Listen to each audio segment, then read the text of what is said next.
आप सभी को द मेंटोर्स क्लासेस के इस नए वीडियो में स्वागत है। तो हम आप लोगों को सिखाने वाले हैं कि संस्कृत कैसे पढ़े।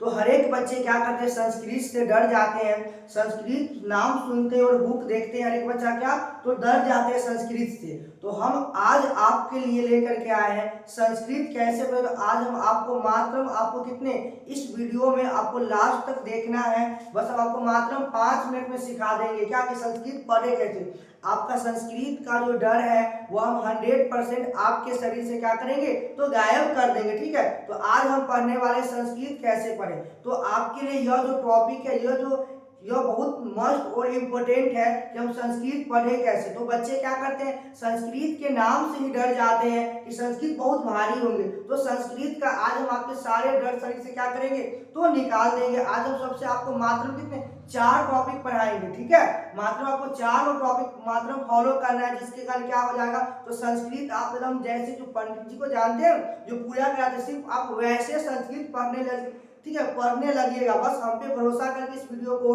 लास्ट तक देखिए। आज हम आपको सिखाने वाले हैं कि संस्कृत पढ़े कैसे। ठीक है, जैसे कि आप लोग ऊपर देख रहे हैं थंबनेल पे क्या है, संस्कृत पढ़ना सीखे बस 5 मिनट में। तो हम ऐसे संस्कृत सिखाएंगे कि आपको कहीं भी दिक्कत नहीं होगा संस्कृत बुक पढ़ने या समझने में। ठीक है, तो बच्चे संस्कृत से डर ही जाते हैं, नाम सुन के क्या करते हैं तो डर जाते हैं। इसमें आपको क्या रहता है तो 60% हिंदी और 40% ही संस्कृत रहती है। तो हम बताएंगे संस्कृत पढ़े कैसे। संस्कृत तो सब व्यक्ति पढ़ाते हैं, अब हर एक टीचर समझाते हैं, पढ़ाते हैं, अपना सिलेबस बताते हैं कि पढ़े कैसे। तो आज हम आपको सिखाएंगे कि संस्कृत बुक हम पढ़े कैसे। जब तक आपको संस्कृत पढ़ने नहीं आएगा तो उसका अर्थ भी आपको समझ में नहीं आएगा। तो सबसे पहले आपको सीखना जरूरी है कि संस्कृत बुक हम पढ़े कैसे। तो हम आज आपको संस्कृत बुक पढ़ने सिखाने वाले एकदम आसान भाषा में। आप बस हम पूरा 100% गारंटी ले सकते हैं कि आप बस इस वीडियो को लास्ट तक देखिए। कितने 100% हम गारंटी दे सकते हैं कि अगर आप इस वीडियो को लास्ट तक देखते हैं तो आपको संस्कृत पढ़ने आएगा। तो आप एकदम आसान, आपको संस्कृत क्या हिंदी से भी संस्कृत आपको आसान लगने लगेगी। ठीक है, तो चलिए हम आगे बढ़ते हैं। आज हम आपको सिखाएंगे संस्कृत बुक हम पढ़े कैसे। ठीक है, आप लोग थंबनेल ऊपर देख लिए हैं कि संस्कृत पढ़ना सीखे कितने तो 5 मिनट में। चलिए आगे बढ़ते हैं। हम क्या देख रहे हैं कि संस्कृत, ठीक है, पढ़ने के लिए, संस्कृत पढ़ने के लिए। तो हम आज आपको जो सिखाने वाले कि संस्कृत बुक पढ़े कैसे। संस्कृत तो हर एक टीचर पढ़ाते हैं, संस्कृत आपके क्लास में होते हैं, संस्कृत ग्रामर भी होते हैं, फिर बच्चे नाम से ही डर जाते हैं कि हम संस्कृत पढ़ने ही नहीं आते हैं। तो क्लास टीचर पढ़ाते हैं और बच्चे पढ़ करके और उनको समझ में आए या ना आए बस बैग लेकर के आते हैं, बैग लेकर के चले जाते हैं। सिर्फ क्लासरूम में रहते हैं, सर का टीचर का जो होते हैं उनका लेक्चर सुनते और चले जाते हैं। बच्चे क्या बाद में बोलते हैं कि हमें तो संस्कृत पढ़ने ही नहीं आता, तो हम समझे कैसे। तो हम आज आपको बुक मतलब संस्कृत पढ़े कैसे, तो आज हम आपको एकदम सिखाने वाले हैं। आप देखिए जैसे आप लोग देखे होंगे कि संस्कृत पढ़ने के लिए, तो संस्कृत पढ़ने के लिए हम आपके लिए जो लेकर के आए हैं मात्र आपको कितने जो 4 टॉपिक का ज्ञान होना चाहिए। पहला आपका आया ठीक है अनुस्वार है, दूसरा विसर्ग, ठीक है, तीसरा जो हलंत और चौथा अवग्रह। तो हम आज आपको मात्र में ही 4 को, ठीक है, 4 जो टॉपिक है आपको इसके बारे में बताना है। जिस व्यक्ति को अनुस्वार, उपसर्ग और ठीक है अपग्रह के बारे में पता चल जाएगा वह बच्चे संस्कृत को एकदम आसान भाषा में पढ़ लेंगे। ठीक है, संस्कृत होता नहीं है, हिंदी ही लिखा हुआ रहता है, बट उसको यही 4 वो टॉपिक लगा करके हिंदी को संस्कृत बनाया जाता है। आपका संस्कृत शब्द होते नहीं है, जो आप जो जानते हैं हिंदी जानते होंगे। ठीक है, हिंदी जो आप लोग पढ़ते होंगे तो पता होगा आपको हिंदी। तो ये हिंदी जो शब्द होती है, हिंदी जो आपका शब्द होती है, इसी हिंदी शब्द को मात्र 4 टॉपिक का उपयोग करके कौन अनुस्वार, विसर्ग, जैसे आप देखिए हम लिख रहे हैं संस्कृत, क्या लिख रहे हैं संस्कृत। आप लोग इसको संस्कृत तो हर एक बच्चे पढ़ लेते हैं। आपको इससे पहले क्या बताइए मात्र हम 4 टॉपिक ही लगा करके हिंदी को संस्कृत बनाया जाता है। जैसे आप लोग यहाँ देख रहे हैं संस्कृत, आप लोगों को लिखा है क्या अनुस्वार, क्या लिखा है अनुस्वार। अगर जैसे जो संस्कृत आपका जो लिखा हुआ है मात्र हम इसके ऊपर में एक बूंदा लगा देंगे, क्या लगा देंगे बूंदा। इसको हम पढ़ेंगे संस्कृतम, क्या बोलेंगे संस्कृतम। आपको देखो यही चीज जो है आपको मात्र हम चार गो टॉपिक के बारे में ज्ञान होना जरूरी है। मतलब जिस बच्चे को यह चार गो चीज पता चल जाएगा वह बच्चे क्या करेंगे, हिंदी मतलब कैसे संस्कृत वह हिंदी की तरह पढ़ेंगे, एकदम आसान हो जाएगा उनके लिए, बहुत अच्छे से वह पढ़ सकेंगे, एकदम आसान भाषा हो जाएगा। संस्कृत उनको हिंदी से भी आसान लगने लगे क्या, तो संस्कृत। बस आपको यही चार गो टॉपिक है, इस चार गो टॉपिक के बारे में ज्ञान होना चाहिए, तो हर एक बच्चे पढ़ सकते हैं। ठीक है, तो आज हम यही चार गो टॉपिक के बारे में आपको हम क्या करेंगे, तो समझाने वाले हैं कि बुक को पढ़े कैसे। जैसे आप लोग देखे हैं, जो पहला देखिए अब क्या लिखा हुआ है, संस्कृत। क्या है, संस्कृत पढ़ने के लिए। आप देख रहे हैं पहला जो टॉपिक है क्या लगा है, अनुस्वार। क्या लगा है, अनुस्वार, जो आपका क्या है, अनुस्वार। तो आपका दूसरा है आपका, ठीक है,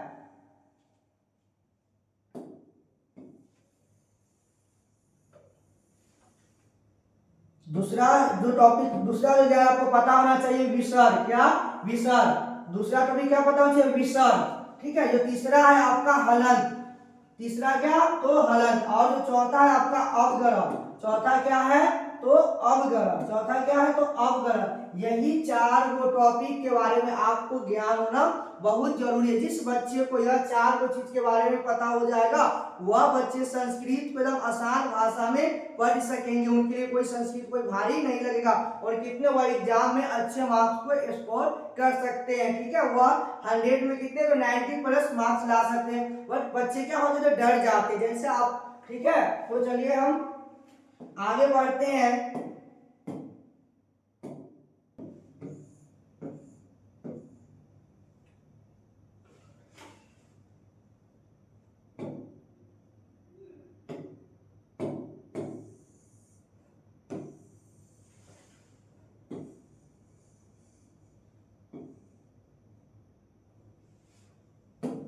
चलिए पहला टॉपिक है आपका अनुस्वार। पहले ही बताए थे क्या, तो अनुस्वार। चलिए तो अनुस्वार में देखिए, आप देखिए अनुस्वार जो होती है अमीना जी, जो अनुस्वार जो होती है देखिए यहाँ पे, यह कहीं क्या, यह कहीं न, क्या, यह कहीं न, यह कहीं न का, और कहीं कहीं म, कहीं म का ध्वनि देता। हमारी जो ये जो आप जो देख रहे हैं अनुस्वार, अनुस्वार जो देख रहे हैं आप लोग, अनुस्वार जो आप लोग देख रहे हैं, यह कहीं पे न की ध्वनि देती है और कहीं पे म की ध्वनि देती है। तो बस बच्चों आपको समझना यह है कि जो हमारी जो अनुस्वार है किस शब्द में लग करके कहीं न की ध्वनि देती है और कहीं म की ध्वनि देती है। जो हिंदी जो हमारे शब्द होती है उसी कोई शब्द जो होता है, कोई भी शब्द लिखा हुआ आएगा अब जिसमें, तो वही जो शब्द है आपका कहीं न का जो कहीं क्या होती है, जो ध्वनि होती है कहीं न का होती है और कहीं म का ध्वनि देती है। ये शब्द है आपका अनुस्वार। यही शब्द जो है आपका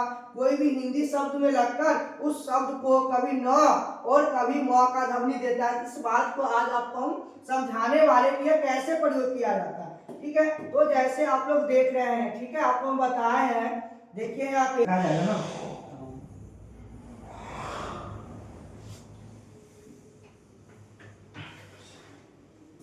जैसे आप लोग देख रहे हैं क्या, संबंध। क्या लिखा हुआ है, संबंध। और इसको क्या, तो संबंध है। तो आप लोगों को बच्चे को हिंदी तो पढ़ने आता होगा, आप जो संबंध जो आप लोग जो देख रहे हैं, ठीक है, जो आप लोग संबंध जो देख रहे हैं, अगर इसी को हम लोग तोड़े हैं, ठीक है, तो देखिए यहाँ पे संबंध। क्या लिख दिए, तो संबंध। तो आप लोग जो देख रहे हैं, जो हमारी जो डबल गुंडा का प्रयोग हुआ है, ठीक है, किसका, तो देखो यहाँ पे आपको बताए थे जो हमारे क्या है, अनुस्वार है। क्या है, अनुस्वार जो है आपका, अनुस्वार ये क्या करते हैं, यही जो शब्द का जो प्रयोग करके हिंदी शब्द को क्या तो बदलते हैं। ये क्या करती है, कभी न और कभी म का ध्वनि देती है। तो कहाँ पे न का ध्वनि देती है और कहाँ पे म का ध्वनि देती है, इस चीज को आपको हम समझाना चाहते हैं। ठीक है, तो चलिए यहाँ पर देखिए,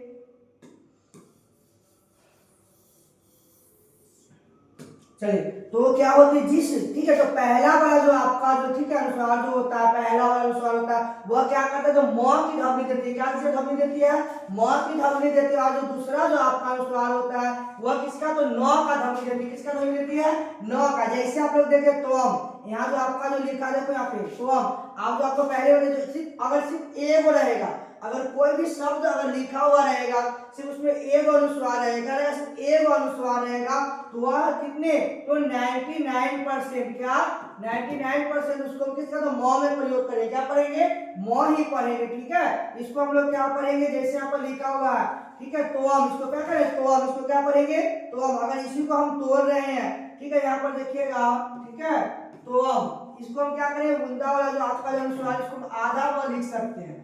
ठीक है, तो हम ऐसे भी लिख सकते हैं, आपके बुक में कहीं पे लिखा हुआ रहेगा, तो हम इस भी क्या है, तो हम ये भी सही है। आप लोग म में किसका, म के बदले सिर्फ एक बुंदा का प्रयोग कर सकते हैं।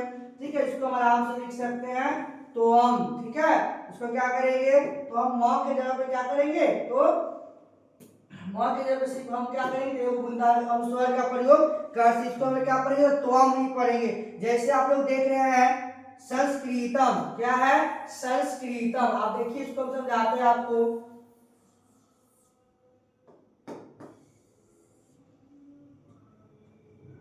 संस्कृतम क्या है,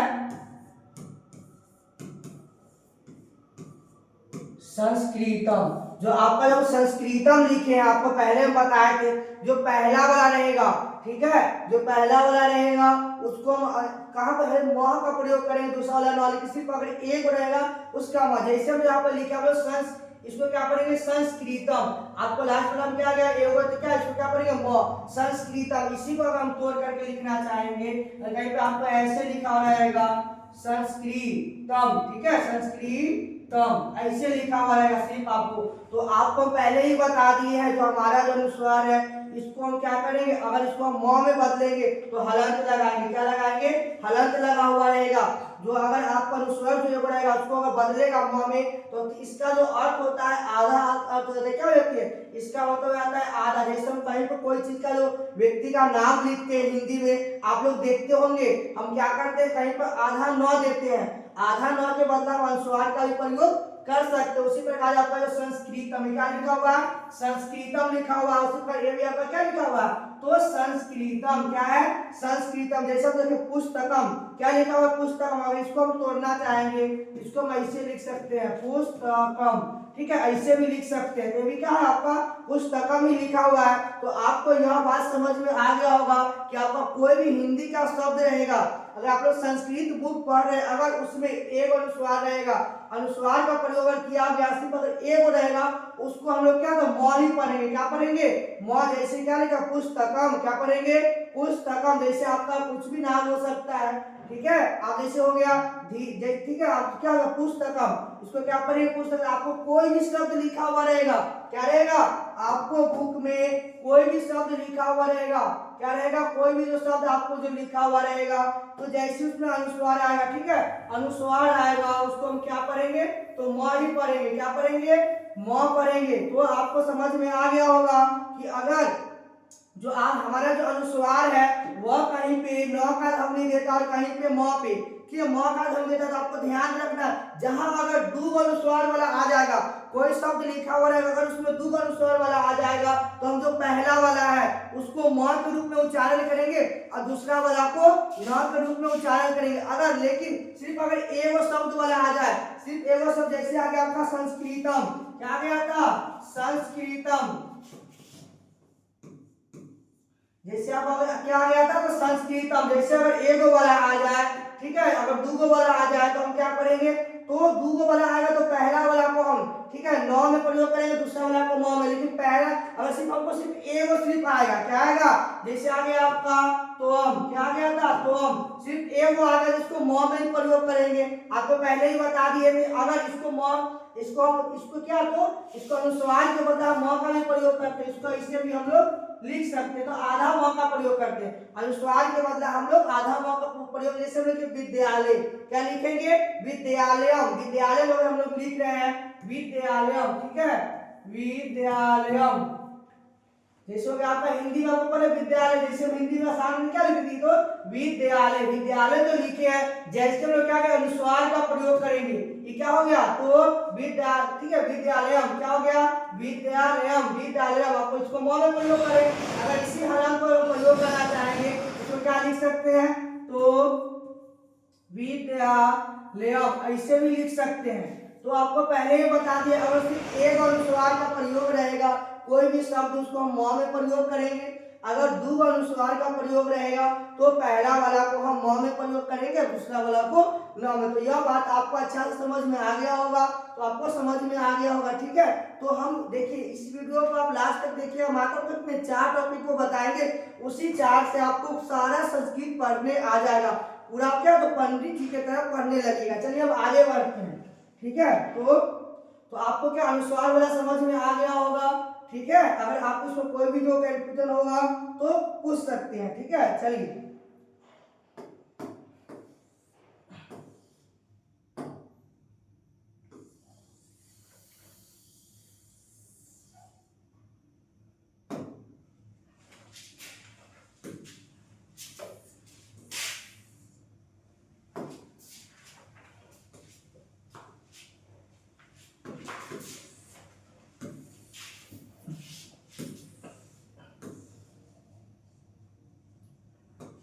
चलिए दूसरा है आपका विसर्ग। क्या है?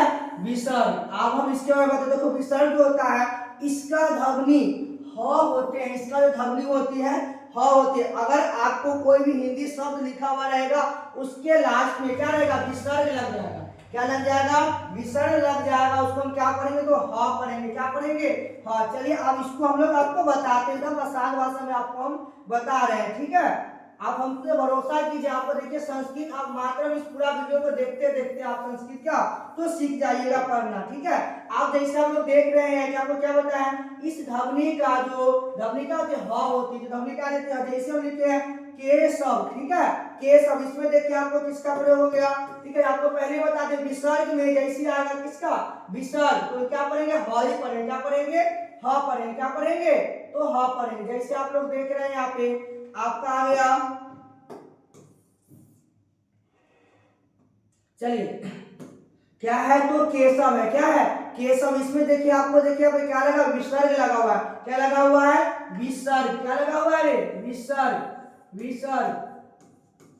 जैसे आपका जो विसर्ग लग जाएगा, जैसे आपको विसर्ग लग जाएगा तो आपको पहले ही बता दिए थे क्या विसर्ग लगेगा तो हमको कैसे पढ़ना है, इसको ह के रूप में प्रयोग करना है। किससे प्रयोग करना है?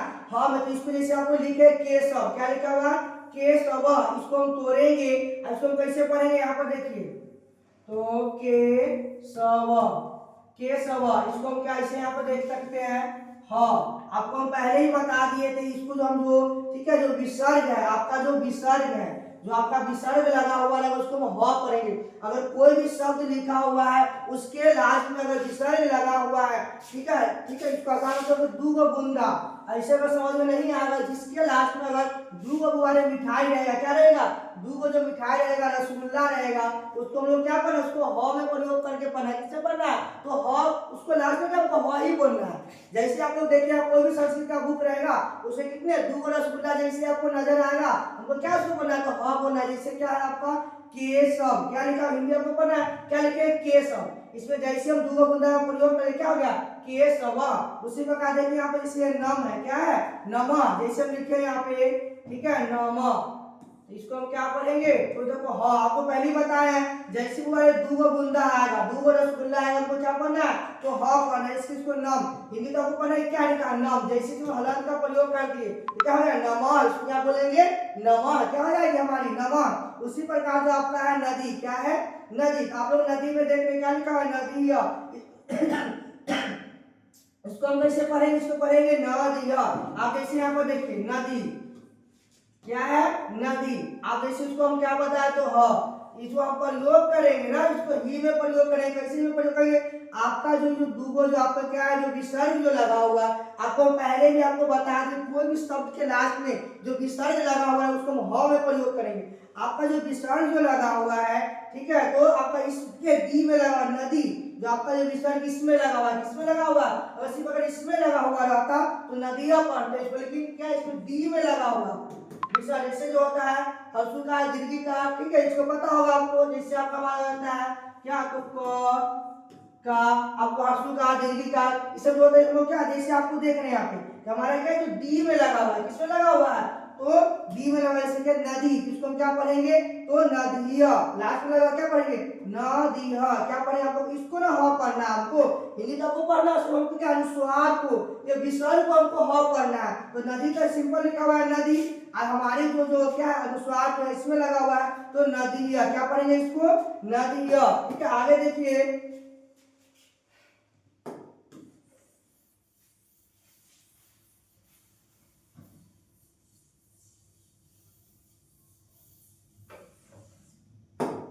चलिए आप देखिए यहाँ पे आपका जो लिखा हुआ है क्या लिखा हुआ है तो बाला। ठीक है, इसको हिंदी में क्या पढ़ेंगे बाला, कि जैसे इसको डबल ठीक है विसर्ग का प्रयोग हो गया, ठीक है दो रसगुल्ला का प्रयोग हो गया, इसको क्या पढ़ेंगे तो ह पढ़ेंगे, क्या पढ़ेंगे ह, इसको क्या बोलेंगे तो बाला, क्या बोलेंगे बाला। बाला आपको पहले ही बता दिए हैं, जो सिर्फ हमको इसको ह में प्रयोग करना है, लेकिन जो लिखा है उसको पूरा पढ़ना है। बस हमारे जो लास्ट में जैसे आपको जो क्या विसर्ग लगा हुआ रहेगा, जैसे जो दो रसगुल्ला लगा हुआ रहेगा से हमको उसको हमको ह में बदलना है, जो लिखा है उसको पूरा पढ़ना है, इसको बाला बाला हमको पूरा पढ़ना है, बस इसको हमको हमें प्रयोग करना है। इसको क्या बोले बाला, इसको क्या बोलेंगे बाला। ठीक है, उसके बाद क्या आपको क्या है तो मतिया, अब इसको पहले ही बताए थे कि हमको इसको नहीं पता, हमको इसको हमें प्रयोग करना है, तो हमको क्या लिखा हुआ है मती तो लिखा ही हुआ है, क्या लिखा हुआ है मती। इसको हम लोग क्या करेंगे तो ही क्या करेंगे, इसको हम लोग ही में प्रयोग करेंगे, क्या करेंगे तो ही में, तो क्या होगा माती ही, क्या हो जाएगी माती ही, क्या हो जाएगी मातिया मातिया मातिहा मातिहा, इसको क्या बोलेंगे मातिहा। सिर्फ हमको इसको ना हाँ मैंने प्रयोग करना है, इसको क्या पढ़ेंगे बाबू तो मातिहा, क्या बोलेंगे मातिहा। ठीक है, अगर इसी में सिर्फ अगर एक बूंदा का प्रयोग होता तो मतिमा, क्या बोलते मतिमा, क्या बोलते माती। ठीक है मतिमा, क्या बोलते इसको मतिमा, ऐसा प्रयोग रहता है, इसको भी क्या बोलते हैं तो मतिमा। तो आपको यह अच्छे से समझ में आया होगा। जैसे आप यहाँ पर देखिए आपका लिखा हुआ है, इसको हिंदी में क्या बोलेंगे इसको देवै, क्या बोलेंगे देवै। और इसी प्रकार जैसे इसको हम क्या डबल बूंदा का प्रयोग हो गया, दो रसगुल्ला का प्रयोग हो गया, अब क्या पढ़ेंगे इसको तो ह पढ़ेंगे तो देवै, इसको क्या बोलेंगे देवै देवै देवै, क्या बोलेंगे देवै। उसी प्रकार अगर सिर्फ अगर एक बूंदा का प्रयोग होता देवैम, क्या बोलेंगे इसको देवैम देवैम, क्या बोलते हैं देवैम बोलते हैं इसको। ठीक है, लेकिन जैसे हमको दो बूंदा का प्रयोग हो गया तो हमको ह में प्रयोग करना है, उस सब को क्या पढ़ना है तो ह पढ़ना है, इसको क्या पढ़ेंगे तो देवै, क्या बोलेंगे देवै, क्या बोलेंगे इसको देवै। तो यह चीज आपको आसान भाषा में समझ में आया होगा, इसी से आपको पता चले कि संस्कृत पढ़ना कितना आसान है। तो कोई भी शब्द लिखा हुआ रहेगा, क्या रहेगा कोई भी शब्द आपको बुक में लिखा हुआ रहेगा जिसके लास्ट में क्या दो मतलब मिठाई आ जाए, क्या आ जाए दो रसगुल्ला आएगा, हमको उसको क्या पढ़ना है तो ह पढ़ना है, क्या पढ़ना है ह पढ़ना है। कोई भी शब्द लिखा हुआ रहेगा अगर आपको विसर्ग आ जाएगा लास्ट में, उसको हमको क्या पढ़ना है तो ह पढ़ना है। तो आप लोग आराम से पढ़ सकते हैं, जैसे आप लोग क्या बाला नदी मतिया, ठीक है देवै, तो यह चीज आपको समझ में आ गया होगा। ठीक है, चलिए हम आगे बढ़ते हैं। ठीक है, तो हम आपको कितने दो टॉपिक बता दें, मात्र आपको दो चीज आप जानकारी होगा, बस आप क्या कीजिए तो संस्कृत पढ़ना सीख जाइएगा। ठीक है, चलिए हम आगे बढ़ते हैं।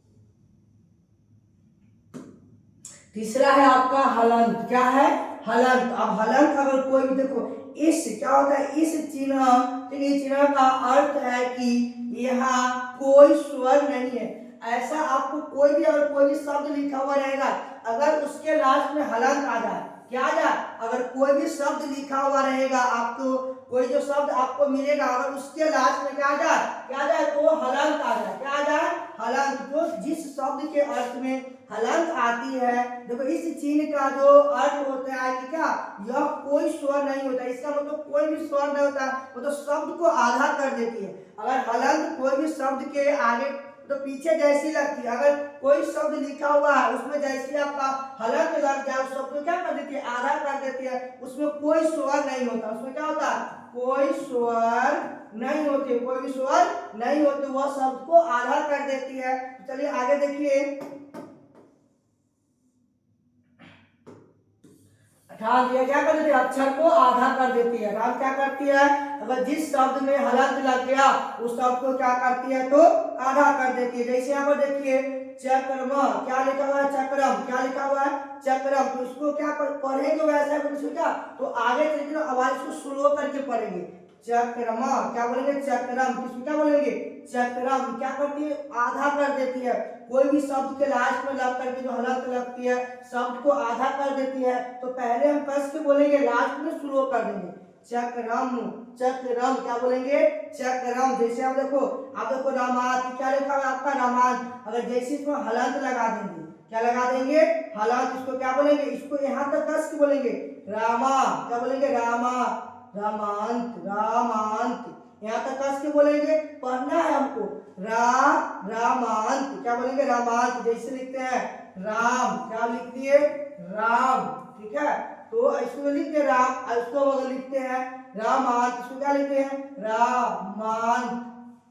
रामांत कस के बोलेंगे, जैसे इसमें हलंत का प्रयोग कर दिया, क्या हो गया, तब यहाँ तक कस के बोलेंगे, रामा तक कस के बोलेंगे। कि जैसे जो आपका अगला शब्द इसमें हलंत लगा हुआ है वहां पे कुछ आवाज को स्लो कर देना है। क्या करना है, स्लो करके पढ़ना है। क्या बोलेंगे इसको, तो रामात। क्या बोलेंगे, रामात, रामात। जैसे हो गया आपका चक्रम, चक्रम, ठीक है, चक्रम। तो कोई भी शब्द आपको लिखा हुआ रहेगा जिसके लास्ट में क्या रहेगा, हलंत लग जाएगा, उस शब्द को आपको पढ़ना है। बट क्या, पहले आपको तेजी से बोलना है। पहले क्या बोलना है, तेजी से बोलना है, लास्ट में स्लो हो जानी है। जैसे चक्रम, चक्रम, चक्रम, चक्रम बोलना है। लास्ट शुरू मतलब शुरू करना है कस के, कि लास्ट में क्या करें, एकदम कम आवाज बोलना है, कम स्वर में बोलना है। चक्रम, रमांत, ठीक है, रमांत। तो हमें पहले आवाज, अपने जो आवाज है इसको शुरू को क्या करना है, पहले कस के बोलना है। फिर लास्ट में जैसे जो हलंत वाले शब्द पे जाएंगे, जिस शब्द के लास्ट में हलंत लगा हुआ रहेगा वहां पे अपनी आवाज को धीरे में बोले, क्या ये एकदम स्लो कर लेंगे।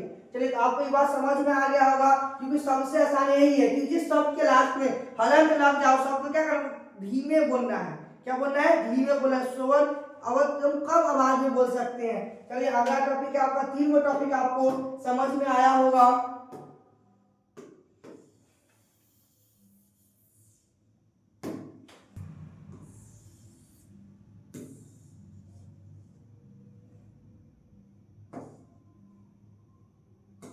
चलिए, चौथा जो हमारा देखिए अवगण, क्या है, अवगण। यही 4 चीज आपको अगर जानकारी हो जाती है तो आप लोग संस्कृत नाम, जैसे पंडित जी जो देखे तो पूजा जो कराते हैं सेम आप लोग वैसे ही बोलने लगेगा। संस्कृत आपको मतलब आसान लगने लगेगा, हिंदी से भी आसान लगने लगेगा, और हमसे पढ़िएगा तो आप संस्कृत और भी आसान लगने लगेगा। ठीक है, तो जितना आसान भाषा हो सके उतना आसान भाषा में आपको बताने को समझाने का कोशिश करेंगे। ठीक है, जैसे आप लोग देखिए अवगण, क्या है, अवगण। तो अवगण में देखिए आपका, तो इसमें क्या बता रहा है, यह चिन्ह अ का सबसे छोटा रूप है। ये जो चिन्ह है, जो आपका जो अवगण जो देख रहे हैं, अवगण जो आप लोग देख रहे हैं बाबू, यह क्या है, अ का सबसे छोटा रूप है। ये क्या है, अवगण जो अ का, ठीक है, छोटा रूप है। किसका रूप है, तो छोटा रूप है। क्या है, छोटा रूप है। अ का क्या है, तो छोटा रूप है। हमारा जो अ है इसका छोटा रूप है। इसकी ध्वनि अ की तरह आती है। इसकी ध्वनि क्या आती है, अ की तरह आती है। अवगण जो हमारा जो अवगण है, क्या है, जो हमारा जो अवगण है, ठीक है, जो हमारा अवगण है, क्या है, अवगण। जो हमारी जो अवगण है, अवगण ऐसा ही लिखा हुआ आपको मिलेगा। कोई भी शब्द लिखा हुआ रहेगा उसके बीच में लगा हुआ रहेगा ऐसे एस के तरह, क्या रहेगा, एस के तरह जो आपको जो लगा हुआ रहेगा, यही क्या हमारी अवगण है। तो यह ना क्या होती है, ध्वनि जो होती है अ की तरह आती है लेकिन न के बराबर। मतलब इसको हम लोग अ की तरह पढ़ते हैं लेकिन न की बराबर। क्या करते हैं, अ की तरह पढ़ते हैं लेकिन न के बराबर। जैसे आप लोगों को बताया कि इससे पहले कि जिस शब्द के लास्ट में हलंत लग जाए उसको लोग क्या कहते हैं, लास्ट में कौन स्वर में बोलते। उसी प्रकार जहां पे आपको अवगण लगा हुआ रहेगा, इसको अ में इसकी ध्वनि अ आएगी, अ की तरह आती है, अ की तरह पढ़ेंगे लेकिन थोड़ा सा न के बराबर। ये यहाँ पे क्या, न के बराबर। जैसे आप लोग देखते होंगे,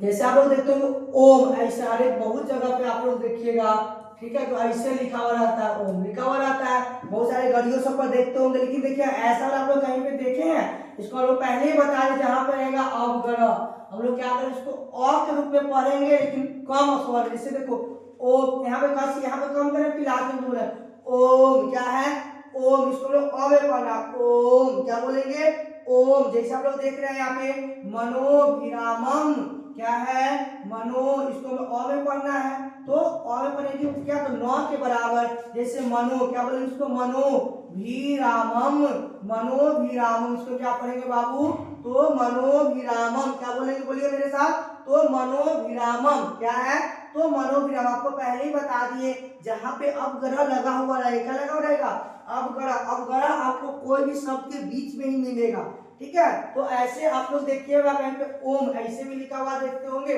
और ऐसे देखे होंगे कहीं ना कहीं आप लोग। तो हम लोग इसको हम लोग पढ़ते हैं ऐसा, देखिए इसको ओम, इसको अ में पढ़ते हैं, तो ओम क्या बोलेंगे ओम, उसी में मनो क्या है मनोभिरामम, क्या है मनोभिरामम। तो बच्चे कोई भी शब्द देखते हैं उसके बीच में ऐसा वाला लगा हुआ तो वो डर जाते हैं, क्या करते हैं डर जाते हैं। डरना नहीं है हमें, तो इसको ना अ के रूप में पढ़ना है लेकिन नौ के बराबर। तो यहाँ पर स्लो करना, फिर कस के बोलना, तो मनोभिरामम, क्या बोलेंगे इसको मनोभिरामम। चलिए आज हम आपको अब संस्कृत का कुछ पढ़ना कैसे आप लोग पता चल गया। चार गो टॉपिक के बारे में आपको जिसको पता चले वो संस्कृत पढ़ सकते। देखिए आप लोग पढ़ के बताइए, आप लोग खुद पढ़िएगा, ठीक है, हम सिर्फ देख रहे हैं, क्या करेंगे आप लोग खुद हमें पढ़ करके बताइएगा। चलिए आपको जो आगे जो लिखा हुआ एक श्लोक हम लिए हैं,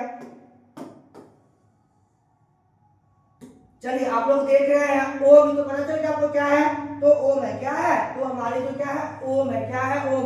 अब देखिए हमें क्या, देखिए सर्वे भवन्तु सुखिनः, आपको हम पहले बताए थे बाबू, जैसे 2 रसगुल्ला आएगा उसको क्या पढ़ना है, हमको ह पढ़ना है, क्या पढ़ना है ह पढ़ना है। तो यहाँ पे आ ना गया 2 रसगुल्ला, यहाँ पर देखिए जैसे आपका आ गया क्या है, देखो सर्वे भवन्तु सुखिनः, क्या बोलेंगे इसको, देखो क्या है, तो आपको पहले हम बताए थे हमारी जो संस्कृत है, क्या है हमारी जो संस्कृत है वह 60% आपकी कितनी 60% क्या रहती है, तो हिंदी ही रहती है, क्या रहती है, तो हिंदी रहती है, और कितने तो 40% संस्कृत रहती है। जो संस्कृत जो बनाया जाता है हिंदी को, मात्र यही 4 को टॉपिक का प्रयोग करके हिंदी शब्द को संस्कृत बनाया जाता है, ठीक है। तो आपको चारों टॉपिक बता दो, क्या लिखा हुआ है, सर्वे भवन्तु सुखिनः, ठीक है, सर्वे संतु, सर्वे तो क्या ये तो हिंदी है, संतु भी हिंदी है, ठीक है, निरामया आपको बताया था जैसे 2 बूंदा आएगा आपको क्या पढ़ना, हमको ह पढ़ना है,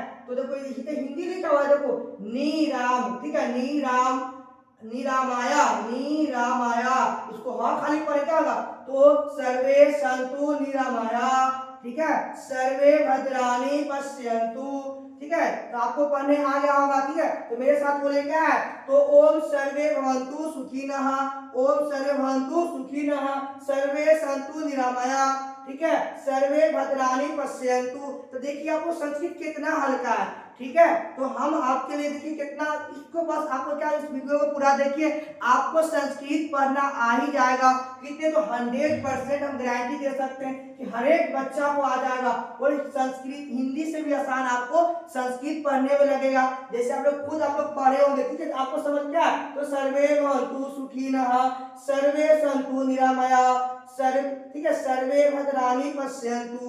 तो हमारे जो पंडित जी जो आते हैं हमारे घरों में पूजा कराने, ठीक है, देखिए वो कैसे बोलते हैं, ठीक है, बस वो क्या यही 4 टॉपिक के ध्यान देते हैं, ठीक है। तो बस क्या क्या करते हैं, आसानी से बुक को पढ़ लेते हैं, ठीक है। आपको हम 4 टॉपिक के बारे में बता दिए हैं, ठीक है, जो आपका क्या हलाल उपसान, ठीक है, इस सब 4 टॉपिक को ध्यान में रखिए, आप लोग पढ़ सकते हैं। फिर आपको पढ़ने आई हो गया, क्या लिखा हुआ है, ओम सर्वे भवन्तु सुखिनः, सर्वे सन्तु निरामया, सर्वे भद्राणि पश्यन्तु। तो अगर आप क्या करना है, अगर आपको हमसे संस्कृत पढ़ना है, आपका क्लास 10 का जो सिलेबस है, कितने 14 बुक पढ़ना है आपको। जो पहला बुक है, पहला चैप्टर का नाम क्या दो मंगलम पाठ है, क्या है मंगलम पाठ है, जिसमें आपको 5 को मंत्र के बारे में पढ़नी है, ठीक है। इसको उपनिषद है, जिसमें आपको क्या है 5 को मंत्र के बारे में क्या करना है, तो आपको पढ़ना है। इस कितने मंत्र के बारे में, तो 5 को मंत्र के बारे में आपको पढ़नी है। एकदम आपको संस्कृत एकदम आसान भाषा में कि आपको रग रग में बैठा देंगे, एक एक शब्द आपको समझ में आएगा। आप संस्कृत अगर हमसे पढ़िएगा तो आपको मात्र 14 दिन में आपको 14 को सिलेबस आपको क्या करेंगे, 14 चैप्टर कंप्लीट करा देंगे, ठीक है। तो चलिए, तो आपको यह वीडियो अच्छा लगा होगा तो अपने दोस्तों, अपने मित्रों से, जो बच्चे क्या संस्कृत से डरते होंगे, उस बच्चों को इस वीडियो को शेयर कर दीजिए। वो भी बच्चा उसमें क्या तो संस्कृत पढ़ने आ जाएगा। यह वीडियो आपको अच्छा लगा होगा तो लाइक, कमेंट और वीडियो को शेयर कीजिए। चलिए, धन्यवाद। इस वीडियो